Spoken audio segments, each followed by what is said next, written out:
ஒரு மனுஷன் பாவம் செய்கிறதுனால பாவின்னு பைபிள் சொல்லலை.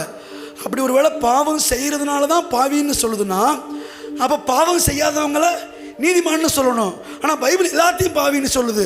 அப்போ எதின் அடிப்படையில் பைபிள் பார்க்குதுன்னா, ஒரு மனுஷனாகிய அல்லது முதல் மனுஷனாகிய ஆதாம் பாவம் செய்தபடினால் எல்லாரும் பாவிகள் ஆக்கப்பட்டது போல.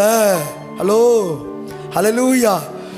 ஆதாம் பாவம் செய்ததினால் எல்லாரும் பாவிகள் ஆக்கப்பட்டது போல. ஏன் எல்லாரும் பாவிகள் ஆக்கப்பட்டாங்க? பாவம் செய்த அவனுக்கு இவங்க பிறந்துட்டாங்க. நம்மளாம் யாருங்க? ஆதாமுடைய வம்சம் தானே. அதுக்கு முன்னாடி ஏதாச்சும் இருக்கா? இல்லை. ஆதாமிலிருந்து அப்படியே அடுத்தடுத்து பிறந்து வர்றதுனால ஆதாமுக்குள் எல்லாரும் பாவிகள் ஆக்கப்பட்டார்கள்.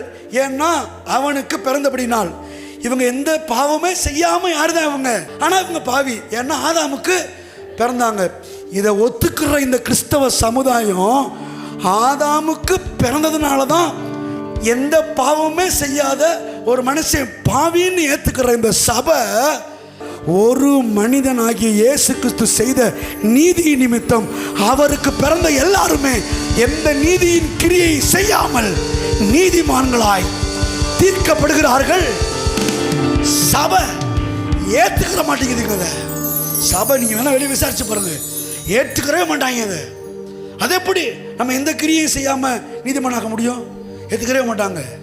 அப்ப நம்ம சொல்லுவோம், இல்லைங்க எந்த பாவமே செய்யாத எல்லா பேத்தையும் ஆதாமுக்கு பிறந்தனால பாவின்னு சொல்லுதுல்ல, அதே போல எந்த நீதியுமே செய்யாம இயேசுவுக்கு பிறந்ததுனால பைபிள் நம்ம நீதிமான்களை சொல்லுதுன்னா அதெல்லாம் இல்லை அப்படின்ட்டுருவாங்க.